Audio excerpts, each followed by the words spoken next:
Hi, I'm Mark Williams, and this is The Revenue Jungle. So as I promised, every once in a while I'm going to do these fireside chats that are a little bit more serious, a little bit less loose in the aspects of the comic relief and stuff like that. And what triggered this was over the last, few weeks, I've started meeting with small, medium-sized entrepreneurs, and I've noticed a trend that is a bit concerning to me, and I'm sure it's happening at the enterprise level as well. And that's that they're getting quite exhausted with this pandemic and the impact it's having on their staff and their employees and their own mental state. Confidence is being lost. They look tired. I think they dealt with it, a lot of entrepreneurs, a lot easier in the beginning. But now that we're more than a year and a bit into this, I think it's really weighing heavily on them. And some of the conversations I've had, you could just see that they're struggling. And all my life, I've kind of had this belief that, you know, as much as I love sports athletes and stuff like that, my heroes, though they're some special people that can do special things with a basketball or a soccer ball or a football or a golf ball or swimming or whatever, the real heroes are the people that don't get noticed as much. And for me, obviously that starts with essential services and, you know, the medical profession, etc. But I also think the entrepreneurs and the small business owners don't quite often get as much credit for what they do, and quite frankly they're struggling right now. And I guess I thought it was important to make a video where I can maybe reflect on my past and think about how I got through some times that were quite frankly not comparable to this time, because I think this time is a lot different. But at least maybe some of those mechanisms can help them. And it brings me back to when I first started my company with my business partner and Elastic Path. It wasn't Elastic Path back then, but you know, there was a team of people that helped start us with it, so there's more than just us. But in the early days, I graduated from Royal Roads University and got my business degree, and the whole purpose of going there actually was to get my degree and then to start my own company. And I happened to meet Harry, who was absolutely flawless and a fantastic guy, and still is today. And we began our company, and we got into quite a bit of debt. I mean, I had Visa and MasterCard calling me every single week, and my mobile company was calling me to threaten to turn off my phone. And student loans were obviously calling me because it was after I graduated, and it was a very difficult time. I had to live with my parents. At the time I was 30 years old, and I was pretty, my dad would drive me into work every day, and he would ask, do you know what you're doing? like do you know where you're headed? Like, I don't understand why you went and got this business degree to make less money than you did when you worked at the keg as a waiter. Like, that doesn't make any sense to me. And of course, at the time, I'm like, yeah, no, it's all clear. I've got everything handled. Everything is totally fine. I'm in control. But the reality is that I myself had doubts. And things eventually turned around, and we started closing some business. And that came from a lot of heavy lifting in the aspects of going into the company every day and making, you know, upwards of 700 phone calls a month. We got lucky, and some deals came through that kept us going, but I was living on 99-cent pizza and a Coke a day. Luckily, I was living with my parents, so I could have dinner at home, but I in no way was able to take care of myself. All my friends were asking me to do things like go golfing and go on vacations and everything like that, and I couldn't do any of those things. In fact, I lost out a lot over the period of a year and a half or so. I just couldn't afford to do anything. Couldn't have a car, etc. So after a while, it paid off, and things were looking really good. And But there was many nights I would sit on the edge of my bed, and of course I'd get up in the morning and go to my dad. My dad would ask the same questions all over again. You know, what are you doing? Why are you doing this? And I don't see any rewards here. And I was like, no, no, no, it'll be okay. But there's many nights I sat on the edge of my bed wondering, what the hell am I doing? Like, you know, I went back to school to make some money, and I'm not making any money. And I'm not saying I went to too many dark places, but you do doubt yourself quite a bit at that time. Now, lucky for us, we were able to close some business, and things started to look up on the upside. Right next door to 99-cent pizza, a competitor opened up selling 89-cent pizza, and that was quite awesome because that saved me 10 cents or so on my pizza purchases for the day.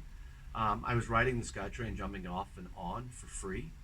I was making a lot of sacrifices. I didn't have money for bus fare. My parents didn't know this, but I'd have to walk from the SkyTrain all the way to my parents, and quite frankly, that was about, I don't know, 3 or 4, maybe 5 miles, maybe longer than that. Not a big deal, but the point is that it wasn't a very good time. And when we turned it around, things started to pick up, and everything was great, and we started making some deals. We started making some, good business decisions where we could actually start paying ourselves some salaries and everything like that.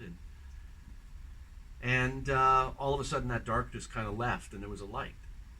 And then one morning, I woke up to hear my dad downstairs saying, "Oh my God, this is terrible! Holy crap! Like, this is just what's going on." And I could tell in his voice that he was really upset. And where my room was, I could walk out onto this balcony area and look down at the TV. And my dad was upset. I thought he was watching a movie, and it was 9/11. And right back where I started is where I ended up. I was back on the edge of my bed, questioning everything I was doing. I was back hearing calls from my mobile provider and my student loans I wasn't able to pay, and bank loans and Visa and MasterCard were calling me and threatening to shut things off. And after 6 months of not closing to 9 months of not closing a piece of business, we decided, actually it was 6 months apart, we decided that myself and Harry would get jobs. So I went and worked for a nonprofit organization that was looking for money for the blind, firefighters, burn victims, and wheelchair basketball. Now Harry was a lot smarter than me, so he was able to get a job in tech support for $15 an hour. I was making $8 an hour. And we would work at those jobs, whatever hours they were, and then we would go into the company and work at the company, Elastic Path, trying to figure out how to turn this ship around. And there again, I was on the end of my bed, and there again, my parents are asking me, what the hell am I doing? Do I really know what I'm doing? And again, I'm asking the question, do I really feel like I'm headed in the right direction?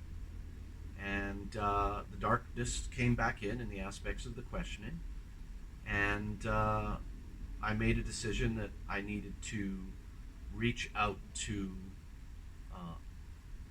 a support network of some sorts, and that was other entrepreneurs. And that is what I guess I'm suggesting as far as reflection is that I hope that small businesses appreciate the owners, founders, medium-sized business, even enterprise, that your network is your support area. Obviously, if it gets worse than that in the aspects of you've got darker thoughts than that, then obviously there's other support networks out there. But I guess the point I'm trying to make is that I came through that period of time because I didn't do it alone. Now the good news was is my business partner and I, we had a lot of time to spend talking to each other, a lot of nights going for a walk or going down to the beach or just talking about what are we doing, how are things going, and then all of a sudden we started closing business again, and the rest is history. And we never really got back to that time, to be quite frank. So I guess my message is to entrepreneurs and small business owners that don't be afraid to just reach out to other entrepreneurs and other small business owners and just talk about what your issues are. Now, I will say one cautious part of that you do not want to get into a kind of a groupthink mechanism where you're sitting down and talking about how crappy it is, because if you're just blending darkness with darkness, then that's not a real positive way to come through this.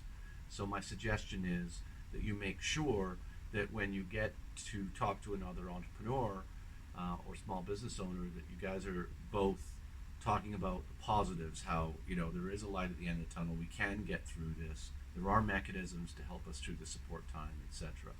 But don't think for a second, it's not lost on me that this is just a different time, and this is very difficult. And I guess I just wanted to say that, as I'm working with entrepreneurs right now and small business owners, not quite enterprise quite yet, but there is people out there that do care, and they will try and support you as much. As far as the question goes that I get asked, that I'm going to answer once a week, the question I got asked last week on a post was, why do you believe in pragmatic marketing so much? Why are you so focused on the product organization? And I'm like, well, that's simply put because just even this week I talked to an entrepreneur who's running a business, and quite frankly, they're spending so much money on marketing and sales, and at the end of the day, the problem is a product issue. They haven't necessarily looked at the fact that their product that they're working with right now isn't the product for the future. And that's what pragmatic marketing does. It helps you identify your future strategy for where you're going and where you should be investing. Pissing away hundreds of thousands, if not millions of dollars in sales and marketing, but not actually addressing your future market isn't sustainable, and you won't last very long. I'm Mark Williams. Please subscribe below. Ring the bell if you're interested. Please keep the questions coming, and have a nice evening. Good luck. Stay safe. Lots of love.